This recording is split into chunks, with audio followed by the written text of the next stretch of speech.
Hey friends, welcome to Tracy Thrives at Home. If you're new here, I'm Tracy. I love sharing doable home projects, decorating ideas, and everyday homemaking, one small space at a time. Don't forget to like and subscribe so you don't miss out on future homemaking and DIY content. And if you're returning, thank you so much for coming back. Today, I'm doing a full seasonal clean and reset as I switch my home from fall and Halloween into Christmas mode. I'll be undecorating, cleaning, sharing a mini holiday decor haul, and even baking something cozy and delicious. So let's jump right in. As we transition out of early fall and Halloween and I start planning and prepping for Thanksgiving and the Christmas season, new things are coming into the home, extra decor is lying around, and things are starting to feel cluttered pretty quickly. So a priority, of course, is taking down all of my Halloween decor and the majority of my fall decor. I like to leave a few choice pieces up for the Thanksgiving holiday and for the transition into Christmas, but most of it does come down. So I will show you that process and then do a nice thorough clean of those areas. The first thing I do is try to gather most of the decor items to one central place like I'm doing here on my dining table. I'm pulling decor from my bookshelf behind me, from my kitchen, from our cabinet and table here in the dining room, putting it all onto the table, and that way I can see what I'm working with, kind of judge if I need more storage or not, and then I'll bring the totes out and start wrapping things and putting them away. I wanted to mention that I had used a dab of hot glue on these Halloween bats to affix them to my outside entryway from my patio, and that method worked so well. They popped right off of my house with no issues at all when I took them down. And they also stayed put. We had a lot of rain and wind, and they had no problem staying affixed to the outside of my home. As always, Luna is close by, supervising, making sure I'm carefully wrapping these breakables. I swear she has a radar that goes off anytime I'm working on a project around here, especially if it involves my florals. But she's great at keeping me company, and I don't mind at all.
As I'm watching everything get packed away here, I realized that I didn't need to find any more storage space for any of these items, which is a huge win. Even though I did pick up a few new things for fall and Halloween, I kept my purchases pretty minimal, and I also decluttered a few of my no longer used items. If you're new here, we live in a small townhome. It's 3 stories. It does have a small 1-car garage, but other than that, there's not a ton of storage space. So I try to be very intentional about what I bring in and making sure that I already have a space for it and that I already have a purpose for it. So I think I did pretty good this fall season.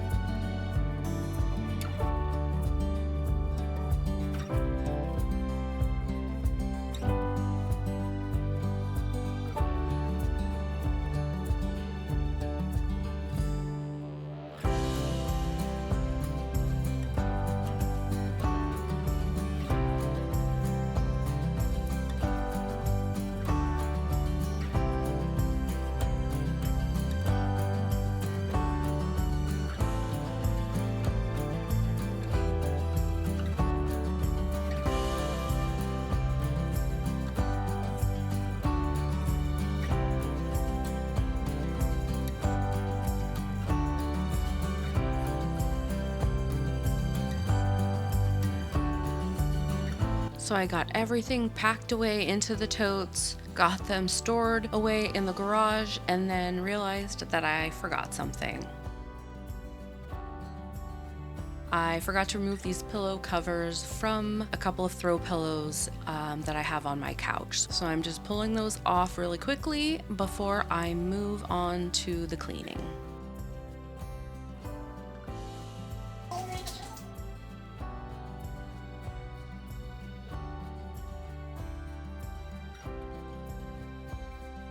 This is what I mean about the clutter and things coming into the home. Those 2 boxes that you just saw on that back wall there, one is a wreath that I ordered that I'm gonna DIY, I think. And then the other box is actually for a kitchen declutter and total overhaul and reorganization of how we store things in there. So I'm mid-project, and I'll be sharing that here. I'm really excited. I think we can get things a lot more functional, a lot more organized, and I really am looking forward to that process and looking forward to sharing it with you.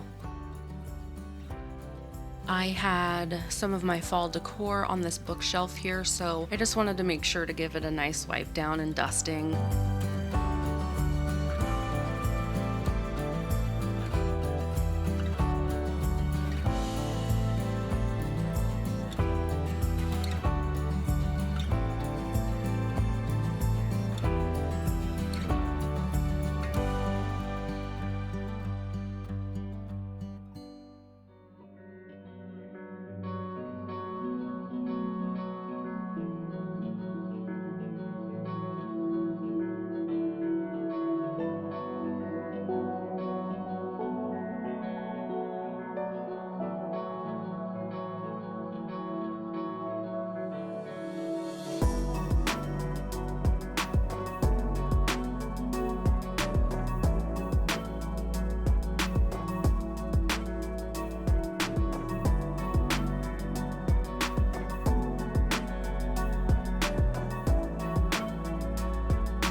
I decided to leave this little hook up on my mirror here because I'm pretty sure I will be using it in my Christmas decor.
as you saw earlier, I also had some decor over here, so I just wanted to give this a nice wipe down. And I'm going to leave the pine cones because they are, I think, a nice touch and kind of work for Christmas, and I think they're a nice transitional piece.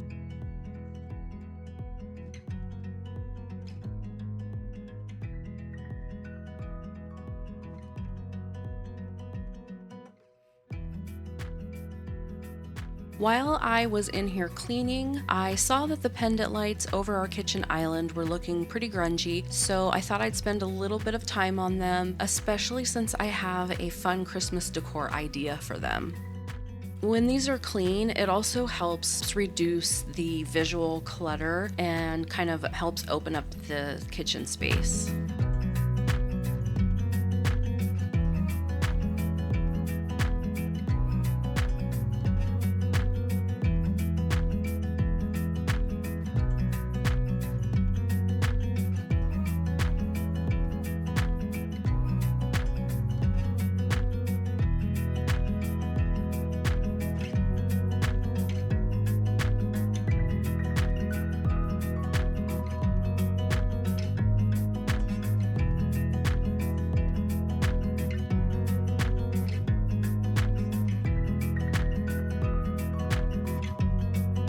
After this, I moved over to my dishes and got those done, but I did not film that portion because I want to show you my small holiday decor haul.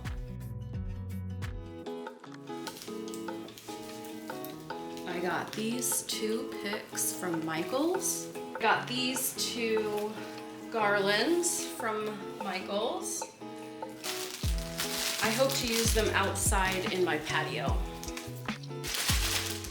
Got some decorative filler. They're these burgundy, icy looking cranberries maybe. They're beautiful.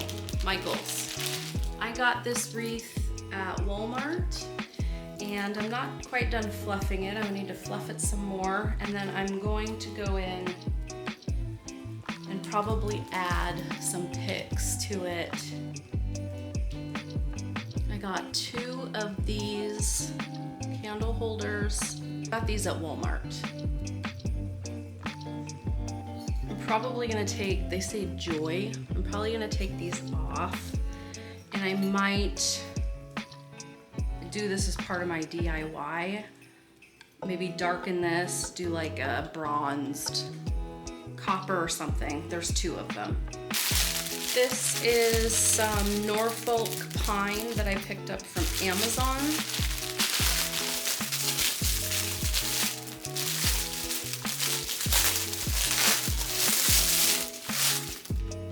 That Real Touch Norfolk pine. Like I said, I got it on Amazon and I'm probably going to use it in my wreath. I bought some of this Snow Tex and also some other fake snow. We will see. I might do just a little bit on these before I stick them in this wreath, because the wreath already has some of this flocking on it, which I like that look. That's what I was going for, so we'll see.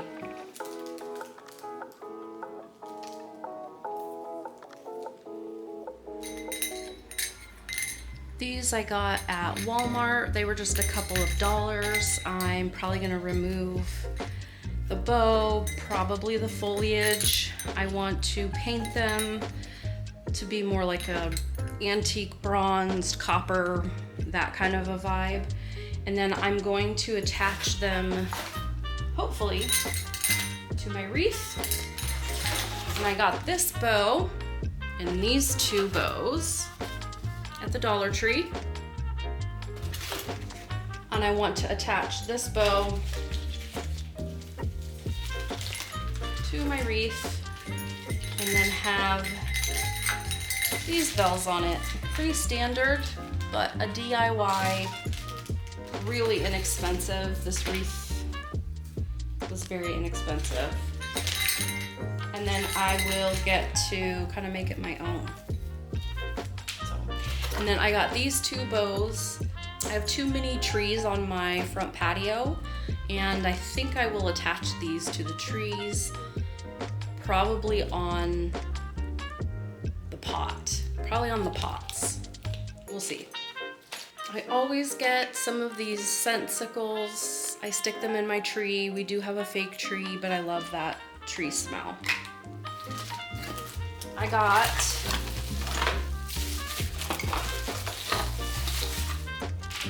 these little clip-on lights. They're really cool. You can clip them on your tree or on garland or on a wreath. And they're battery operated, and they have a little remote so that you can turn them all off and on at once. And I got these at Amazon. I'm pretty excited to give them a shot in my decor. I've got this ribbon. They're really pretty. And then these are from Michaels. And I just got some velvet, red and white. And then every year we get a new nutcracker. I really thought this was cute. We don't have a gingerbread style nutcracker yet. And Michaels, this is $30 on here, but I'm pretty sure I got it for like $17. It was on sale. All of this was on sale. And then from Walmart, these were like $3 or $4 for these wooden trees. I do have like a Christmas snowy village with some trees and some houses, so I think these will be really beautiful in that. And then this really adorable ornament. And then from the Dollar Tree, this is cute, simple. I'm gonna stick it in our first floor bathroom. It's like our guest bathroom. And I got this little hand towel to go in there just for decor. I have some other white towels, hand towels that I will layer with this. I think that'll look cute. This is going to be a DIY. I got this at the Dollar Tree. I think it was $5. Yeah.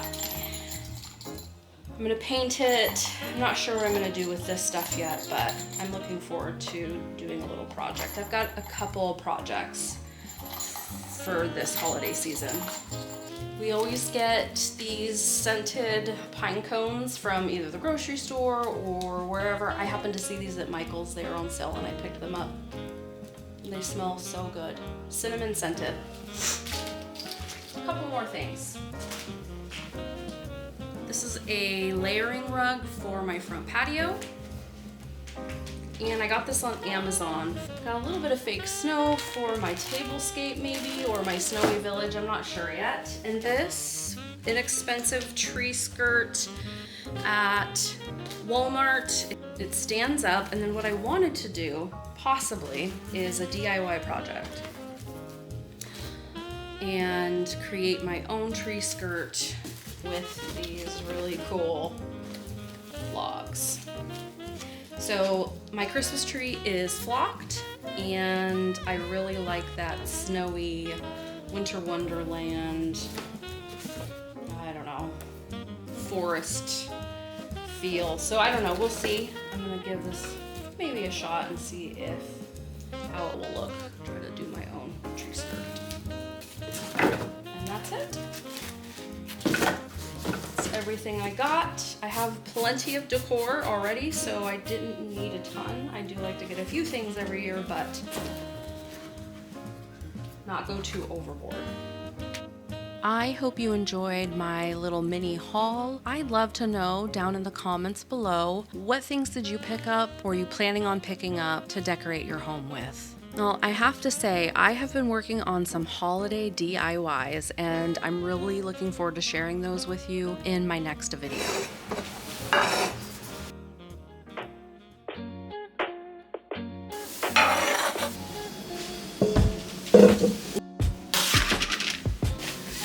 This recipe is so easy and delicious and is definitely fall coated. It would make a great dessert to take to Thanksgiving dinner or to make for an evening at home after dinner in front of the fireplace. To get started, I like to get as prepared as possible before I start on my recipes usually, so I'll pull out all of the ingredients, the mixing bowls, measuring spoons, cups, pans, mixers, all of that stuff, and sometimes I will even pre-measure the ingredients out into containers, just depending on how complex the recipe is or what I'm making. So we'll get started with our filling. We need 5 to 6 peeled apples. You want them to be pretty thin so that they soften out nicely while baking.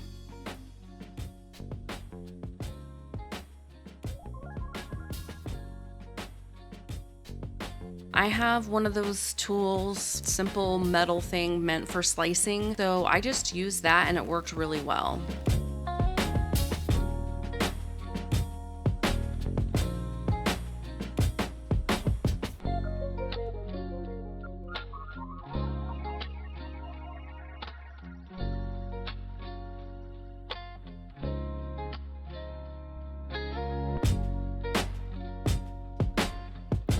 Once my apples are ready, I add in the pumpkin, brown sugar, maple syrup, vanilla extract, lemon juice, pumpkin pie spice, ground cloves, and cinnamon. The ground cloves really add something special to the recipe, so if you don't have them and want to make this, I highly recommend ground cloves. So good.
Once I've got that all combined and mixed well, I place it into the bottom of my baking pan and then get started on the topping.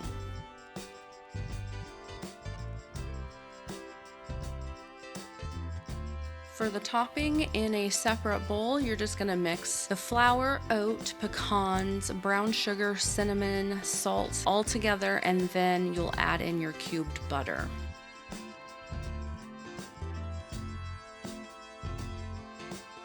I believe I was out of just pecans. I think I had this pecan, almond, something else mixture that actually turned out fine. It worked well, but the recipe does call for pecans.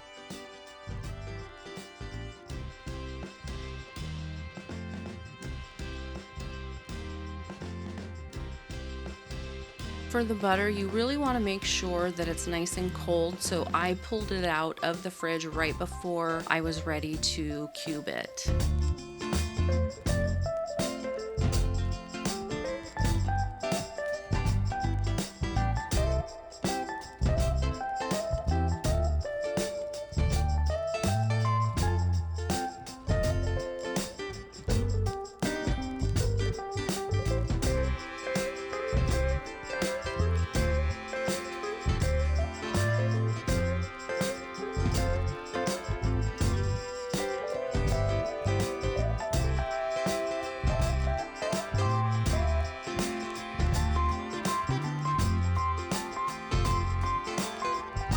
To combine all of these ingredients, I first started with this pastry tool, I think it is, and then moved to using my hands. It worked so much better and so much faster. You want to kind of combine everything until you get little pea-sized chunks.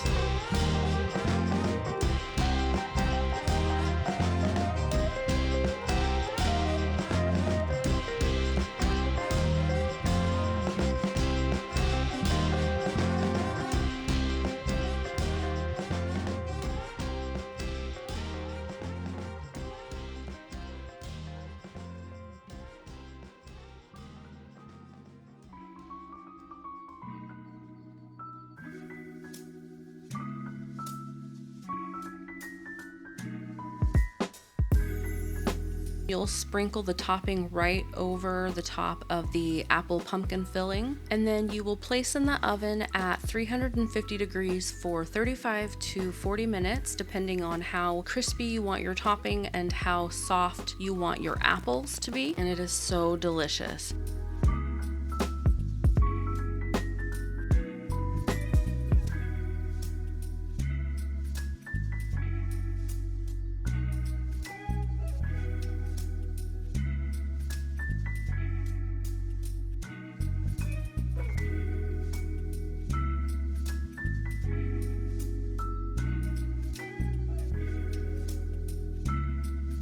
If you want to screenshot the full recipe, it will be up on the screen here, and I've also typed it to the description down below so you can make it anytime. Thanks so much for spending time with me. I hope it motivated you, inspired you, or simply gave you some company. If you enjoyed this video, don't forget to like and subscribe for more cozy homemaking and holiday content. See you next time. Bye!